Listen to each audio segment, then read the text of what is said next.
Tayong mga magulang, kampante tayo na pinapapasok natin ang ating mga anak na alam natin na may matututunan at kasama na po yung magandang asal. Pero paano? Kagaya niyan, di ba?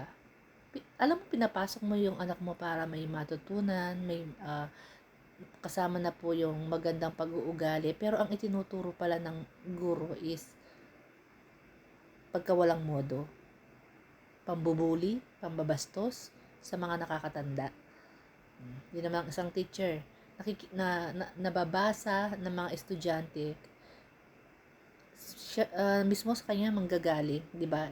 Yang ganyang utos. Di ba? Nakakadismaya. Wala na bang safe? Wala na bang safe na pagdadalhan natin sa ating mga anak? Nakakahiya, nakakadismaya. Para po siyang cancer sa katawan na kumakalat hanggang utak. Itong mga tao na ito na hindi kumawari, ano ba, tatawagin ba natin silang kulto o nasa kultura na nila? Dahil yun na ang itinanim sa kanila ng mga Duterte, yung galit, puot sa mga puso't isipan nila. Ang tanong ko lang, ano ba ang nagawa ni PBBM? Ba't sobrang galit sila kay PBBM? Galit kami kay Digonyo. Pero hindi ganun kagalit, 'di ba? Lalo na ako, hindi ko po ini-entertain ang hatred, inggit sa katawan kasi number 1 na masama po 'yan. Yung especially yung inggit. Nakikita ko kapag nakakagawa ng mabuti si PBBM, galit na galit ang mga DDS. Masama po yan, yung inggit na yan kasi wish nila siguro dapat mga Duterte gumagawa niyan. Kaso nga, mga tamad ang mga anak ng didigong. Aminin nyo man at hindi, mga tamad po talaga sila. Diba? 38 years ba? Or more than 40 years na sila naglilingkod sa Davao. Pero, naging presidente pa si Digong.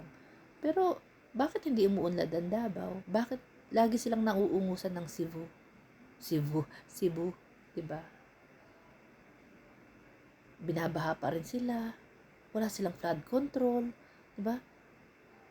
38 years. Nandun na mag-mayor si Digong, mag-vice mayor si Digong, si Sara mag-vice mayor, mag-mayor, si Basti rin mag-mayor, mag-vice mayor, nagkongresista si Pulong, nagpresidente si Digong. Pero ganun pa rin ang Davao. Isipin nyo ha, umaasa kayo na maayos nila ang Pilipinas. Si Digong nga, 6 na taon, naayos niya ba? Yung mismong Davao lang, yun lang nga yung mismong bayan nila. Davao lang nga, hindi nila maayos-ayos. Umabot na po ng 38 years or more than 40 years. Hindi nila maayos-ayos ang Davao. Oh, nandiyan nagtatago ang mga kriminal. Diyan naglipa na yung mga inisyuhan ng birth certificate at saka passport. Nandiyan yung mga drug lords, nandiyan yung mga smuggler. Hindi nila maayos. So, paano nila maaayos ang Pilipinas?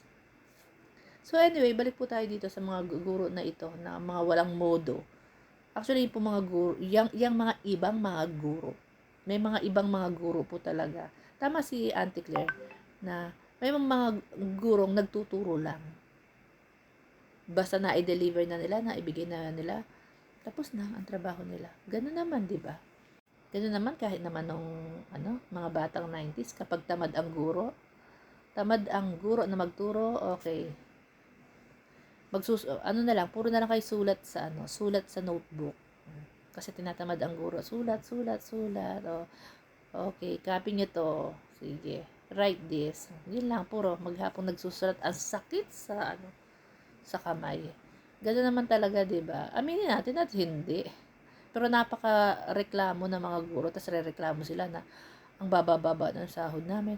Sko, bata pa ako, estudyante na, grade school pa ako, mababa na po ang sahod ninyo.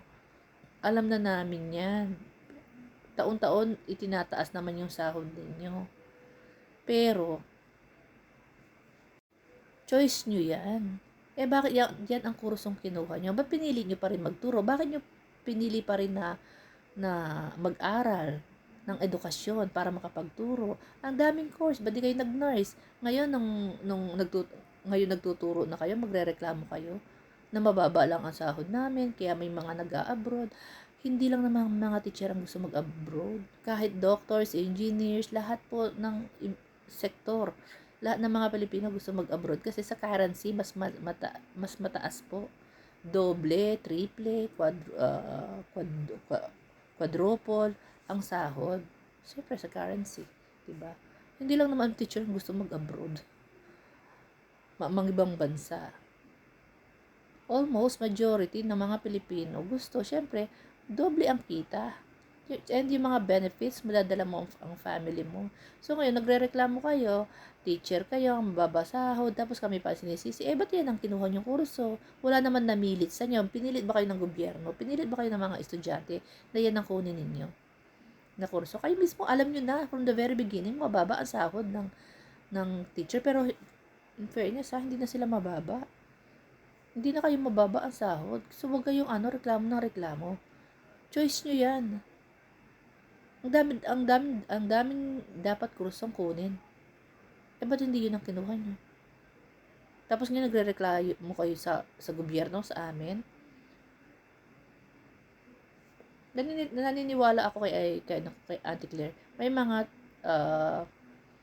mga teacher talaga. Hindi ko po nilalahat baka yung comprehension kasi ng mga DDS napakahina eh. Yung mga ibang, gaya nga ng sinabi ni Auntie Claire, ibang mga teacher. Totoo naman yan. Alam natin yung huwag tayo maglokohan, especially in public school. Sa public school. Totoo po yan. May mga, ako nga naka-private school ako eh. May mga gurong nagtuturo lang. May mga gurong hindi magandang ehemplo sa mga estudyante. May mga gurong yung sa math kasi before, may mga gurong hindi talaga marunong. Totoo po yun.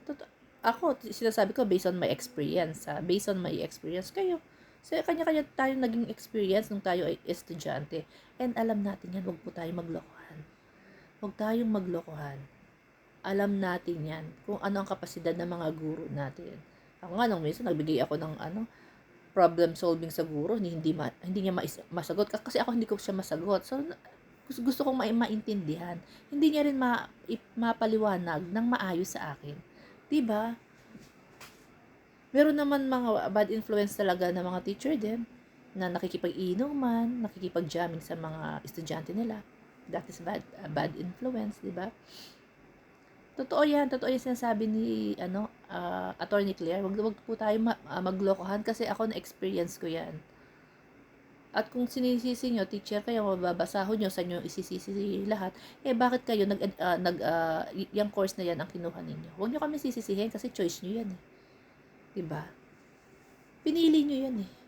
Tapos isisisi nyo sa gobyerno, sa amin, ang mababa lang sahod nyo, kaya nagsisipag abroad kayo. Mag-abroad kayo. Sino ba may sabing ang kunin yung course is education?